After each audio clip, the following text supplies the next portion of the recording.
When I was in the 6th grade, you had to write an essay about what you wanted to be when you grew up. And I was like, okay, I'll be a nurse, it's fine. I have an aunt who's also a nurse practitioner, and she really just loved helping people. I knew that that's something I wanted to do. So for me, this is my 2nd degree. I didn't initially know what I wanted to do in life. I actually had a cousin that's since passed, and he was one of the biggest reasons why I decided to get into this line of work, and just seeing some of the care that he received. A lot of the kids just kind of remind me of him, if I'm being honest. I only applied to nursing schools, and then I went to nursing school, and then I became a nurse. That's the end of the story.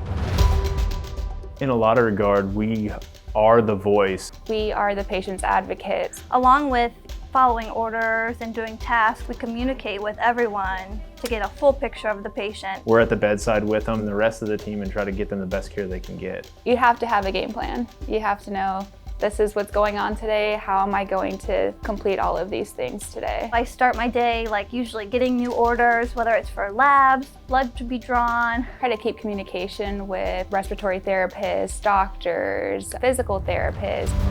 We have a little huddle. We discuss how many patients we have, how many discharges and admissions we're expecting. From there, we head out onto the floor and we get a much better picture of what's going on. We do a bedside report. You are constantly going into rooms, donning PPE, taking it off, next room. So everything we do, you have to chart. If it's not charted, they say it's not done. Working 12 hours at a time, especially if you're doing consecutive days in a row. Charting and stuff, just depending upon admissions and discharges and the needs of the kids that we're caring for. It's difficult.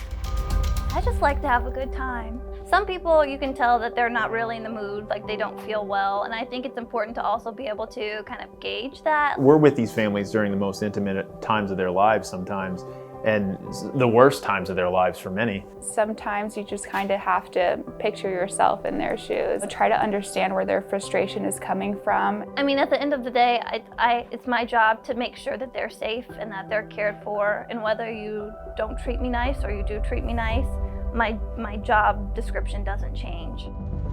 Say everyone up here is kind of like family. We definitely help each other out. If somebody comes up to you and says, I need to step off the floor for 5 minutes, no ifs, ands, or buts. Like, okay, who are your patients? What do I need to know about them so that I can take care of them while you're off? I would not be able to do my job if I didn't have such amazing, intelligent people in every aspect of IU Health. It's basically an engine with a lot of moving parts, and everyone's important.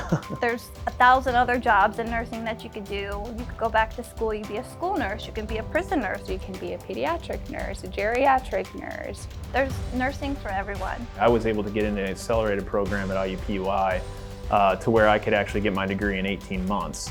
I'm going back for my nurse practitioner license. If you're wanting to help someone and be there for people and during some of the toughest of times, this is perfect. It is extremely fulfilling and rewarding, and that's what keeps you motivated to keep going and coming back. It's crazy to me. I don't know how people get to do this job. I can't imagine doing anything else, and how I get to make impacts on people every day.